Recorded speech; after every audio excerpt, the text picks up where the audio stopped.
Have you ever had the strange feeling that the more you connect with the world, the more disconnected you feel from yourself?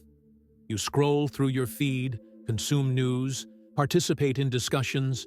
Your head is full, but inside, you feel empty. You have access to all the opinions, but your own voice seems increasingly weak, almost an echo of what others are saying. This disconnect leaves you anxious and feeling like you're living on autopilot, like an extra in your own story, following a script you didn't write.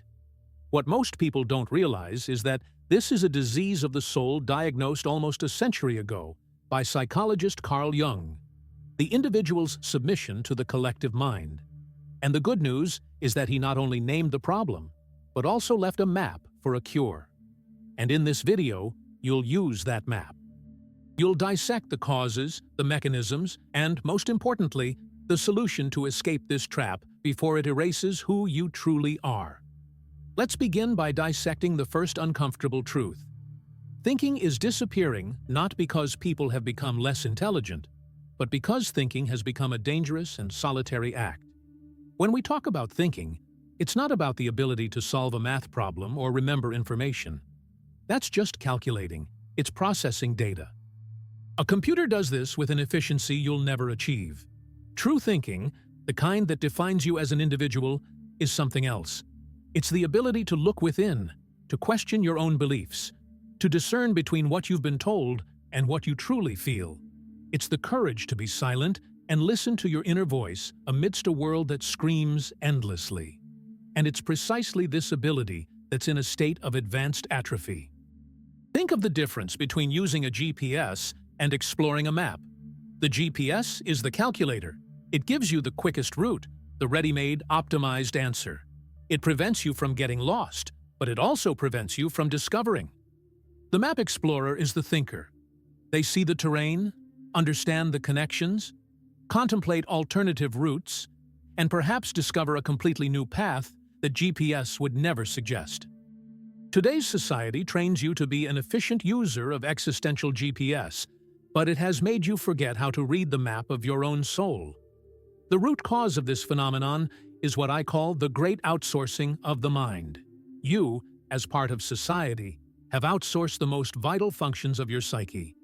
You've outsourced your identity to social media, expecting likes and comments to tell you who you are. You've outsourced your morality to groups, movements, or ideologies, adopting a package of pre-approved opinions so you don't have to go through the trouble of forming your own. You've even outsourced your feelings, learning from influencers what the correct emotion to feel in the face of each event is. You've handed over the curation of your being to external forces, to algorithms and ideologues, and have become a mere consumer of your own life. Carl Jung gave a name to the tool you use to do this: the persona.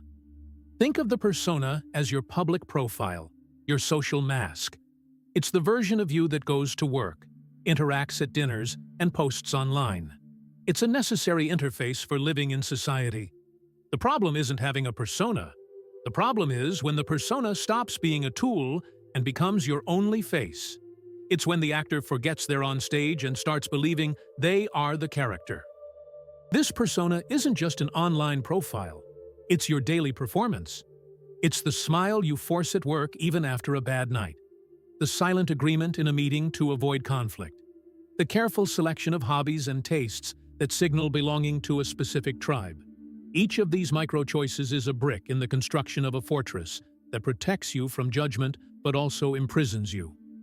The problem is compounded because digital culture has turned curating the persona into a full-time job. You don't just wear it for social occasions, you monitor it, optimize it, and defend it 24/7, afraid that any slip-up will reveal the imperfect and vulnerable person behind the mask. And today's culture is a vast factory that produces exactly that. Actors who have forgotten themselves. Why do you do this? For a very simple and human reason: fear. The fear of not being accepted, the fear of being judged, the fear of being alone. To avoid this pain, you look to the group and ask, who do I need to be to belong? The group then hands you a script, a costume, and you put it on, relieved. The relief, however, is temporary, Because each time you reinforce this external identity, a part of your true self, your essence, is silenced and weakened. Individual thought arises precisely from this essence. It is not a product of cold logic, but of the totality of your being, your intuition, your feelings, your deepest experiences. When you give up this essence in exchange for the safety of the group, you are, in effect, shutting off the power source of your own thinking. What's left is just an echo, the repetition of ideas that aren't yours. This voluntary surrender of your mental sovereignty makes you easy prey to what Jung called the collective mind. It's not a conspiracy, but a real psychological force. It's the herd mentality, the convergence of unquestioned thoughts and emotions that pulls everything and everyone in a common direction. The collective mind inhabits the echo chambers of social media and ideological bubbles, environments designed not for debate, but for confirmation. There, individuality is not tolerated, as true thought is a threat to consensus. It offers comfort and belonging, but the price is your soul. This exchange of authenticity for acceptance is sold as a good deal. The collective mind offers you immense relief from the anxiety of choice. You no longer have to carry the burden of forming your own convictions on complex matters. The group has already done that for you. Just join. This membership comes with a complete identity kit, defined enemies, a sense of moral superiority, and a community that applauds every time you repeat the group's catechism. It's a shortcut to belonging, but a shortcut that permanently diverts you from the path that leads to yourself. And so, thought disappears not with a bang, but with a whisper. It's a silent death that happens every time you prefer to repeat a slogan, rather than ask a question. Every time you share a piece of news on emotional impulse, without verifying its veracity. Every time you dismiss a dissenting opinion instead of trying to understand it. The result is collective stupidity. It's not the absence of information. On the contrary, you live in the most information-rich era in history. Collective stupidity is the loss of your ability to process this information deeply, to connect it with your inner values, and to reach your own conclusion. It's a state of possession, where the individual ceases to be the thinker and becomes merely a vehicle for the group's emotion. This state is, in fact, highly seductive. It doesn't feel like stupidity, it feels like virtue. When you're immersed in the collective mind, you feel righteous, part of a crusade for good. The sense of belonging and moral certainty is a powerful drug. That's why it's so hard to realize you're being stupid. Right now, it feels like you've never been more right. True stupidity is not knowing that your certainty has been outsourced. The question you should ask yourself is, when was the last time you held an unpopular opinion, not out of stubbornness, but out of a deep inner conviction? When was the last time you allowed new information to completely change your view on something important, even if it put you at odds with your group? If the answer is hard to find, perhaps it's a sign that your mind has already been, in part, outsourced. The real danger is not that machines will start thinking like humans, but that humans will start thinking like machines, programmed, reactive, and soulless. Now that the problem has been diagnosed, the outsourcing of your mind, it's necessary to understand the mechanism that fuels it every day. How, in practice, do you stop thinking? The answer lies in your relationship with noise and silence. You've become addicted to external stimuli. The endless scrolling through social media, the constant stream of news, the series marathons, the notifications that flash and vibrate endlessly. You usually see this as a problem of distraction or lack of focus. But that's a superficial view. It's not a simple distraction. It's a deliberate and systematic escape. You're not just being drawn to the noise outside, you're actively fleeing the silence within, building walls of sound and light to protect yourself from an inevitable encounter, the encounter with yourself. Why has silence become so terrifying? Because in silence, there's nowhere to run. Without external stimuli to numb you, you're forced to face what truly resides within you, without filters, without excuses, without the approval of others. In silence, The questions you spend all day avoiding emerge. Am I happy with the life I'm leading? Do I truly believe in the things I say and stand for? Who am I really beneath all the masks I wear? These questions require real thought, introspection, and honesty. And because this process is difficult and sometimes painful, you've developed a near-perfect defense system: perpetual busyness. Every free moment is filled. The coffee line, the elevator, the commute, even the trip to the bathroom become opportunities for another dose of information, another short video, another glance at your feed. Any gap in silence is immediately sealed with a podcast, a song, or a fresh check of messages. You can't stand boredom anymore. And this is a tragedy, because boredom is the gateway to creative thought and self-discovery. It is in the apparent emptiness of boredom that your mind finally has the chance to roam freely, to make new connections, and to hear the whispers of your unconscious, that wise part of you that is systematically ignored. By eliminating boredom, you eliminate one of the essential conditions for deep thought. Imagine your mind as a lake. For you to see what's at the bottom, the fish, the rocks, the hidden treasures, the water needs to be calm and clear. The constant flow of information and stimuli is like endlessly throwing stones into the lake, while a boat engine churns the surface. The water remains perpetually murky, choppy, and you can never see what really lies below. You see only the distorted and fragmented reflections of the outside world. More than that, the constant agitation prevents sunlight from penetrating the depths, killing the most delicate and complex life forms, subtle thoughts, intuitions, nascent ideas. Only what is fast, aggressive, and superficial can survive in this chaotic mental ecosystem. This escape into noise has a real neurological consequence. You're literally rewiring your brain for superficiality. The ability to maintain focused attention on a single task for a long period, like reading a complex book or writing a complex text, is becoming increasingly rare. Your brain becomes accustomed to the instant gratification of small doses of dopamine released with each new notification, each short video, each piece of information you consume. Deep thinking, which requires effort, patience, and sustained concentration, can't compete with this easy, immediate reward. So when you're faced with a complex problem in real life, be it an ethical dilemma, a relationship crisis, or a career issue, you feel a kind of cognitive anxiety. It's a physical restlessness, an impatience that prevents you from sitting down and reflecting. Your mind, hungry for new stimulation, sabotages you, telling you that thinking is boring or inefficient. You give up on reflection and seek the ready-made answer on Google or in the opinion of an expert. You surrender your reasoning ability in exchange for a second-hand solution, which may work temporarily but teaches you nothing about yourself. This act of surrendering your reasoning is like atrophying a muscle. The less you use it, the weaker it becomes, and the more dependent you become on external crutches to get through life.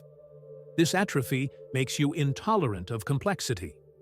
Just as a digestive system accustomed only to processed foods begins to reject complex and nutritious foods, your mind, addicted to quick answers and slogans, begins to reject the very nature of reality, which is inherently complex, ambiguous, and nuanced. Effortful thinking begins to be perceived not only as difficult, but as unpleasant. You develop an aversion to doubt, to not knowing, and begin to seek refuge in absolute certainties, no matter how simplistic or false. This is the perfect mental state for the proliferation of collective stupidity. The collective mind doesn't offer you wisdom, but it does offer relief from this cognitive anxiety.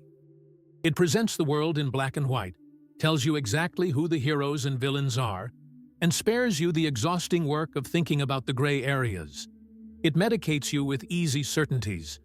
And, like an addict, you keep coming back for another dose, deepening your dependence and moving further away from your ability to nourish yourself with your own thoughts. This dynamic creates a vicious cycle. The more you run from silence, the less equipped you are to deal with it. And the less equipped you are, the more terrifying silence becomes, for it only reveals how disconnected you are from yourself. And so, collective stupidity grows stronger.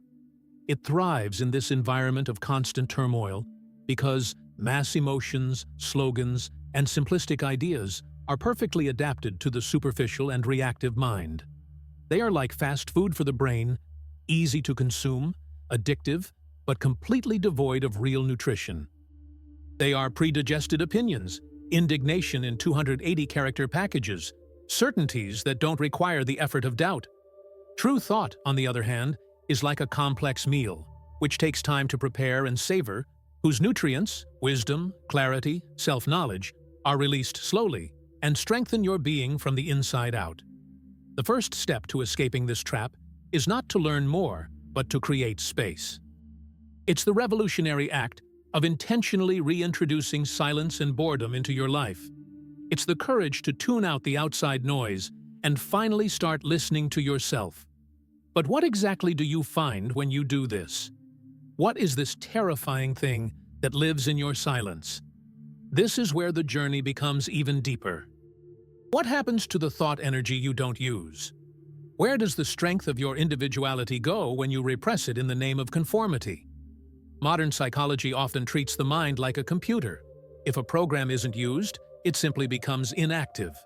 But the psyche, as Jung taught us, is more like an ecosystem. Energy never disappears, it only transforms. All the energy of your individual thought, your authenticity, your suppressed introspection doesn't evaporate. It is pushed into the basement of your mind, into your unconscious. And there, in the darkness, this energy condenses and unites with other repressed parts of you, forming what Jung called the shadow. The shadow is your other self. It contains all the traits, desires, and impulses that your conscious ego and your social persona consider unacceptable. Your anger, your envy, your selfishness, but also, paradoxically, your raw strength, your wild creativity, and your courage to say no. When an individual stops thinking for themselves, they don't become a blank slate. They become a person governed by their shadow, but unconsciously. How does this happen? The shadow, hungry for expression, finds a way to manifest itself. And the mechanism it uses is projection. Projection is a psychological process where you see a quality of your own in another person or group, without realizing it belongs to you. Have you ever felt completely disproportionate hatred or irritation toward a certain type of person, a public figure, or a group with ideas different from yours? This intense emotional reaction is often a sign that you are projecting your own shadow. What you can't stand to see in others is a reflection of something you can't stand in yourself. Now imagine this process happening on a mass scale. When millions of individuals stop thinking and confronting their own shadows, they begin to project them collectively. The result is the birth of a collective shadow. And it is this collective shadow that fuels mass stupidity. Collective stupidity is not just a lack of thought. It is intense and irrational emotional activity. It is the energy of the shadow projected onto a common enemy. The other, the opposing political party, the neighboring country, the different social group, becomes the screen onto which you and your group project all your inner demons. They become the embodiment of all evil, while your group becomes the embodiment of all good. This collective projection is not a subtle academic concept. It is the driving force behind daily news. Every social media witch hunt, every wave of outrage that builds and breaks over a new target, is the collective shadow in action. It is a form of possession where your individual ego abdicates its responsibility and merges with the raw, undifferentiated emotion of the group. The sensation is of immense power and moral clarity, but it is a borrowed power, a clarity built on blindness. You don't feel like a puppet. You feel like a warrior for a just cause. This is the shadow's ultimate trick on you. It convinces you that your most irrational and destructive impulses are, in fact, your highest virtues. Furthermore, it's important to understand that the shadow isn't just a repository of negativity. When you suppress your individuality to fit in, you also suppress your greatest strengths. The courage to follow an unconventional path, the creativity that challenges the status quo, the raw passion that could build something new. All of these are often deemed too much, too intense, or too strange by the collective. This golden potential, when relegated to the unconscious, turns sour. Repressed courage becomes cynical criticism. Repressed creativity becomes bitter envy. Repressed passion becomes destructive rage. The collective shadow, therefore, is not only made up of the evil you project onto others, it is also made up of the abandoned good within you, a potential that, having been denied its proper expression, now wanders the world like a vengeful ghost, seeking to tear down what it was never allowed to build. This makes your state, when possessed, all the more tragic.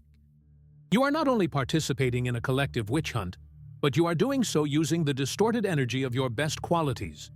You believe you're fighting for justice, when in reality, you're unconsciously mourning your own lost potential, trying to destroy in others the very light you were afraid to shine.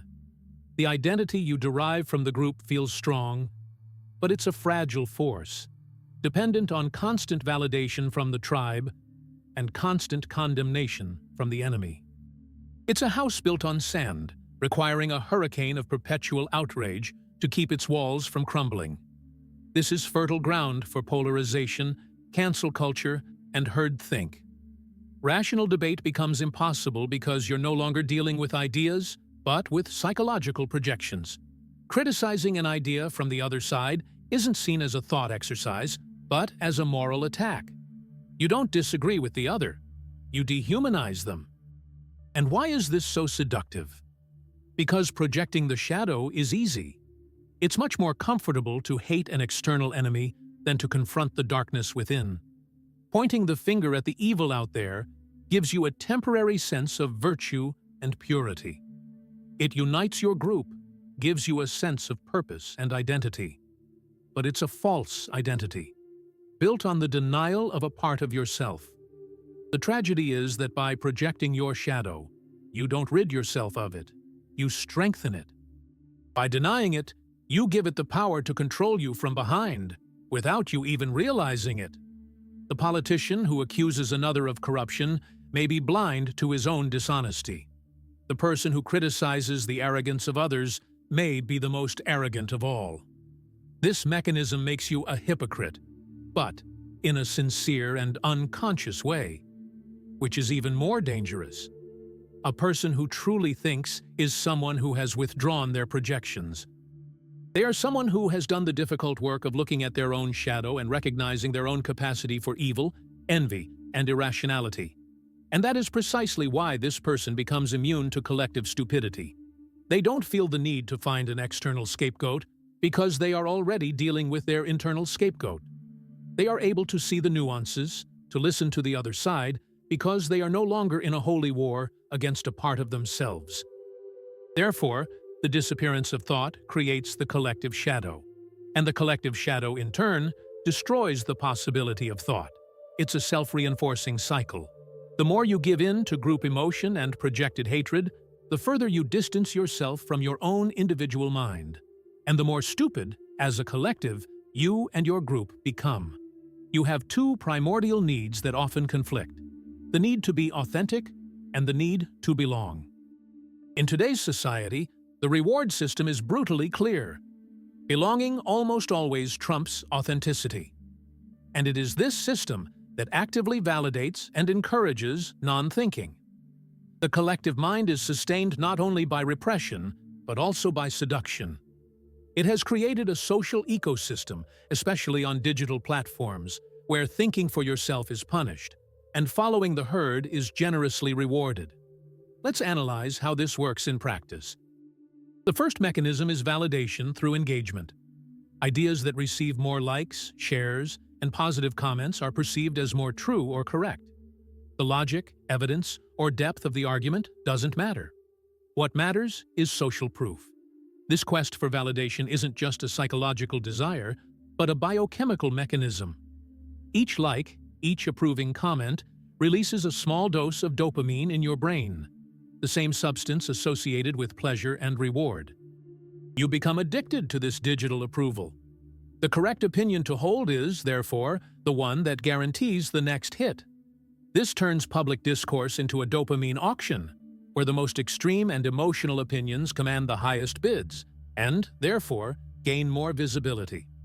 Your brain is programmed to conserve energy, and one of the most efficient ways to do so is to follow consensus. If thousands of people are saying something is true, it's cognitively easier and socially safer to simply agree. Questioning would require mental effort and the risk of isolation. Thus, the social media algorithm becomes your new arbiter of truth.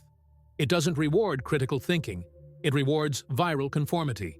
The opinion that perfectly fits the emotion of the moment, that is simple, polarizing, and easy to share, is the one that wins. Complex, nuanced thinking that requires reflection dies for lack of engagement. The second mechanism is the punishment of deviance. What happens when someone dares to present a view that goes against the dominant narrative of their group? They are immediately labeled. It's not their arguments that are attacked, but their character. They are called a traitor, insensitive, or given some other label that serves to dehumanize them and invalidate their perspective without the need for real debate. This character assassination is an extremely effective intimidation tactic. It serves as a warning to the rest of the tribe, creating what theorists call the spiral of silence.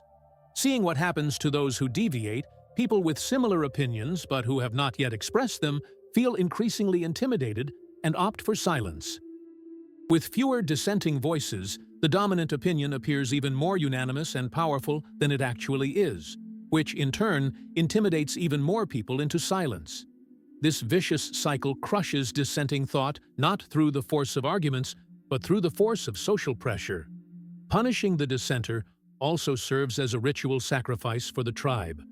By expelling the traitor, the group reaffirms its own boundaries and moral purity. The one who thought differently becomes the scapegoat, carrying into the wilderness not only their own ideas, but also the secret doubts and uncertainties that other group members harbored but dared not express. By punishing them, the group purges itself of its own ambiguity, reinforcing its collective certainty. It's a demonstration of power that says, "See what happens to those who dare to think. Stay in line, or you'll be next." The fear of ostracism, of being expelled from the tribe, is one of the deepest fears of the human psyche, and the collective mind exploits this fear masterfully. And here comes a surprising insight from Jung. This dynamic is intensified by the projection of archetypes like the anima and animus. Often, you don't just follow a group, but a leader, an influencer, or an ideology that embodies the qualities you lack. You project onto them your need for a strong, wise father, the animus, or a nurturing, compassionate mother, the anima. You surrender your ability to think to this idealized figure. When your leader speaks, you don't listen with a critical ear. You listen with the devotion of a child. Any criticism of them feels like a personal attack, blasphemy. You stop being a follower of an idea and become a member of a cult, even if it doesn't have an official name. This surrender of your inner authority is the final step in solidifying collective stupidity. The herd doesn't just validate you, it thinks for you. It tells you what to feel, who to trust, and who to hate. And you obey, because the reward, the sense of belonging, of moral certainty, and of not being alone, is incredibly powerful. It offers you a prefabricated identity, a collective purpose, and, most importantly, it absolves you of the terrible responsibility of thinking for yourself. Thinking is risky. You may reach conclusions that isolate you, that put you in conflict with the people you love. It's much safer and more comfortable to let the group think for you. A curious thing happened in the 1950s in Solomon Asch's famous conformity experiments. He asked a group of people to say which of 3 lines was the same length as a reference line. The answer was obvious. However, Asch placed actors in the group, instructed to give the wrong answer. The result was shocking. Nearly 75% of participants agreed with the group's incorrect answer at least once, even though they knew they were wrong. They preferred to betray their own eye's perception rather than betray the tribe's consensus. Today, you are inside an Asch experiment on a planetary scale. The actors are no longer people in a room. They are trending topics, algorithms, and viral headlines, all pointing to the same wrong answer. The pressure to agree is immense, and the price of insisting on the truth that your own eyes and your own soul see has never been higher. The reward for not thinking is not just social acceptance, but a kind of artificial inner peace, the peace of someone who has given up their freedom in exchange for security. What happens when a person spends years living under this system? What happens when the outsourcing of the mind, the escape from silence, and submission to the herd become a chronic way of life? We reach what can be considered the point of no return, the psychological death of the individual. This is not an abstract concept. It is a real and devastating existential state. The person who reaches this point is not someone without opinions. On the contrary, they are usually full of opinions, and they defend them with impressive ferocity. However, these opinions are not their own. They are implants. They were absorbed from their group, from their ideological bubble, without any internal digestion process. The most subtle and dangerous thing is that this person does not feel like a fraud. They experience these implanted opinions with the passion and conviction of a revealed truth. They sincerely believe they reached these conclusions on their own, because the absorption mechanism is unconscious. It's like someone who eats fast food every day and believes they are eating healthy, simply because the feeling of satiety is immediate. Her conviction comes not from reflection, but from the intensity of the collective emotion she has internalized. She becomes a walking repository of slogans, ready-made arguments, and prefabricated indignations. Her personality becomes a collage of collective identities. She doesn't say, "I think that," but we, as members of Group X, believe that. The I has been completely replaced by we. This is the exact opposite of what Jung called the process of individuation. Individuation is the journey to becoming an individual, indivisible, whole, someone who has integrated the different parts of their psyche and become the author of their own life. The person who succumbs to the collective mind undergoes an inverse process, de-individuation. They disintegrate into a collection of collective fragments. Their inner life becomes a desert, as the source of creativity and spontaneity, the individual soul, has dried up. In practice, this manifests itself in the loss of authentic personal tastes. The music they listen to, the films they watch, the books they read, if they still read, are no longer chosen out of genuine affinity, but because they are cultural products approved by their tribe. Their hobbies become performances of identity. They don't run for the joy of running, but to post the route and present themselves as a healthy person. She doesn't travel to discover the world, but to capture the same photos in the same places the algorithm showed her. The genuine joy that arises from a real connection with an activity is replaced by the fleeting pleasure of validation that performing that activity generates.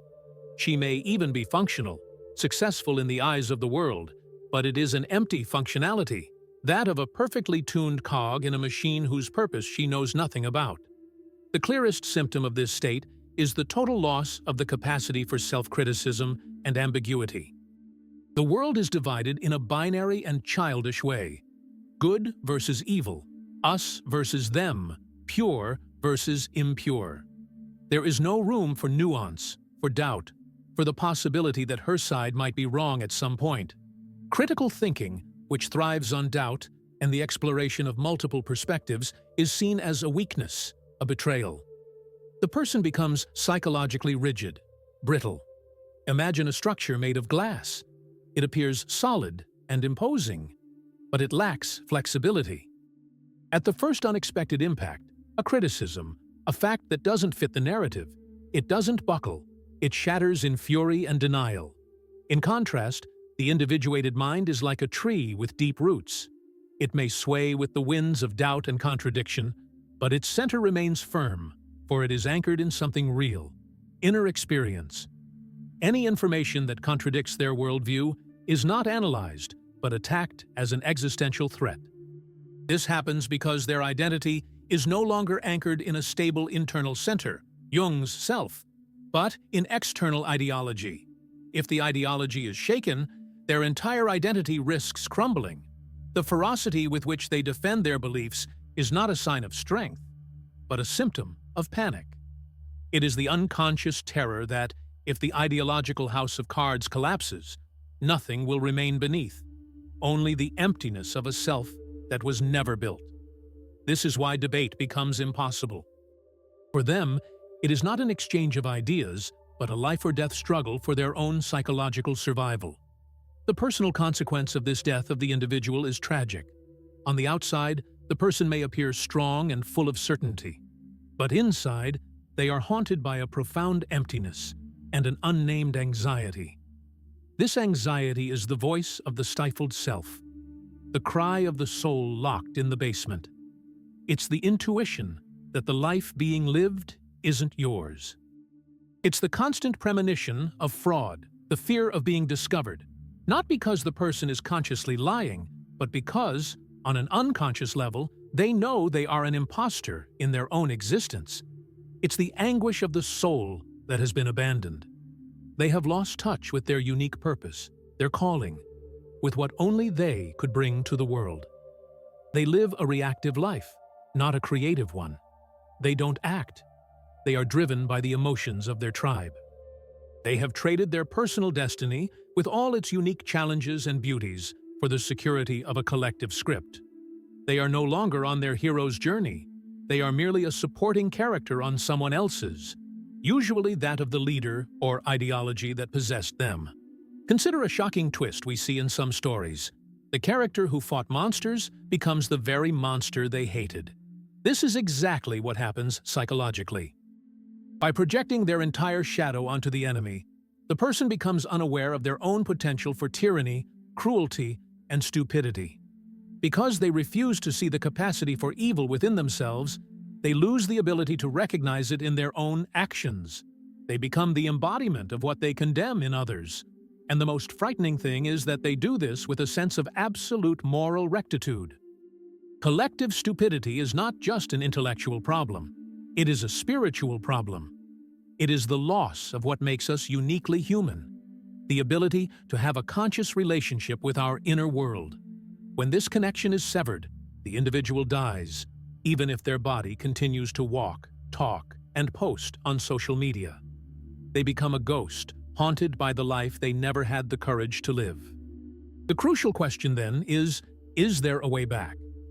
Is it possible to resurrect the individual who has been buried by the collective mind? Jung's answer is a cautious yes. Yes, it is possible. But it requires an act of courage few are willing to undertake. The courage to be alone. It is the ultimate irony. The person who sacrificed their soul out of fear of loneliness can only find it again by embracing the very solitude they so feared. If illness is submission to the collective mind, healing is the rescue of the individual. And this rescue doesn't happen through more information or logical debate. It happens through an inner journey, a path back to the center of oneself. This is the practical guide, the direct application of Jung's wisdom to resurrect thought in a world that discourages it. The first step is the most radical and the simplest. Take responsibility for your own mind. This means stopping blaming the world, algorithms, or others for your opinions and emotions. It's recognizing that, ultimately, you are the sole guardian of your inner space. This step requires you to start practicing mental hygiene. Just as you choose what you eat, start consciously choosing the information you consume. Drastically reduce your exposure to content that is purely reactive, emotional, and polarizing. Unsubscribe from daily outrage. And, most importantly, actively seek intellectual discomfort. Read an author with whom you deeply disagree. Try to understand the logic of a perspective that offends you. The goal isn't to switch sides, but rather to strengthen your thinking muscle, forcing it out of the comfort zone of confirmation. A mind that only consumes what it already believes is in a state of atrophy. This also means developing a healthy skepticism about your own reactions. Before giving in to a strong emotion provoked by a news story or post, ask yourself, who benefits from this reaction? Is this emotion leading me to greater clarity or greater confusion? Becoming the observer of your own reactions is the first act of liberation. The second step is reintroduce silence. The journey inward cannot happen amidst noise. This means intentionally creating moments of non-stimulation in your life. Start small. 10 minutes a day? No cell phone, no music, no nothing. Just you and your own mind. At first, it will be chaos. Your mind, addicted to distraction, will become agitated and anxious. It's like withdrawal. The urge to pick up your phone will be almost irresistible. Don't fight it. Just observe. Observe the restlessness. This is the sensation of your superficial mind thrashing about, hungry for new stimulation. But if you persist, gradually, the lake will calm, and you will begin to listen. Don't expect to hear voices or have grand epiphanies. What you will hear will be more subtle. The intuition that a friendship isn't good for you, the memory of an old dream, the sudden clarity about a problem that has been plaguing you.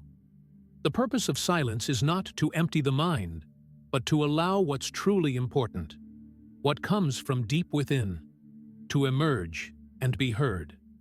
It's in these moments that your true opinion, not the group's, has a chance to be expressed.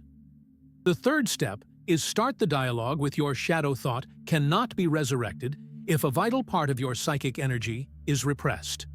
The work here is to begin withdrawing your projections. Every time you feel a wave of intense hatred or judgment towards someone, stop.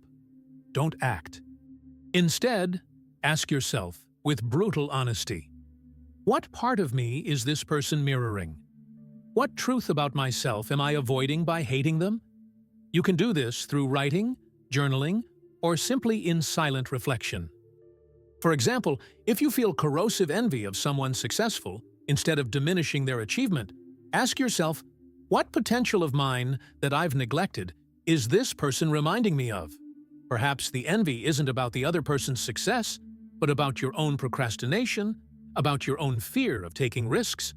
The goal isn't to blame yourself, but to know yourself. It's to bring the shadow energy back within, where it can be transformed from a blinding poison into an empowering power. Repressed anger can become assertiveness, envy, inspiration, fear, prudence. This is perhaps the most difficult work, as it requires us to abandon our self-image as a good person and accept our wholeness. But it is only by integrating the darkness that we can become truly enlightened. For the light that does not know darkness is fragile and naive.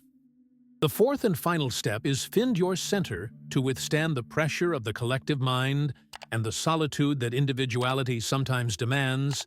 You need an anchor. Jung called this anchor the self, your deepest self. The way to connect with the self is through attention to your own symbolic life, the non-verbal language of your soul. Pay attention to your dreams. They are direct messages from your inner center, in a language the rational ego cannot censor. Write them down. Observe the patterns. They are your personalized guide. Pay attention to synchronicities, to the meaningful coincidences that occur in your life. They are clues that you are on the right path. And, above all, pay attention to your calling, to that which calls you, that which gives you a sense of purpose, even if the world doesn't understand or value it. It could be a hobby, a cause, a type of work. It's that activity that, when you do it, time seems to disappear. This is the voice of yourself. It is your internal compass, always pointing to your true north. Following this compass, even in small steps, is what builds your internal authority. And once this authority is established, the validation of the herd loses its power over you. You no longer need external approval, as you've found a source of internal validation, which is much more stable and true. This path is not easy. It requires courage, patience, and a willingness to feel uncomfortable. But it is the only path to true freedom. The freedom not to do what you want, but to be who you are. Each person who embarks on this journey is a light shining in the darkness of collective stupidity. They don't need to preach or convert anyone. Their simple presence, their calm, Their ability to think clearly and not be swept away by the hysteria of the moment is already a revolutionary act. The resurrection of thought is not an event, but an ongoing process, a daily choice to prefer the difficult question to the easy answer, to prefer the complexity of reality to the simplicity of ideology, and to prefer the integrity of your own soul to the safety of the herd. If this analysis resonated with you, if something within you recognized the truth in these words, your first act of individual thought can be now. Leave a comment with your reflection, your doubt, your own experience. Even if anonymously. Conscious dialogue is the antidote to the herd's monologue.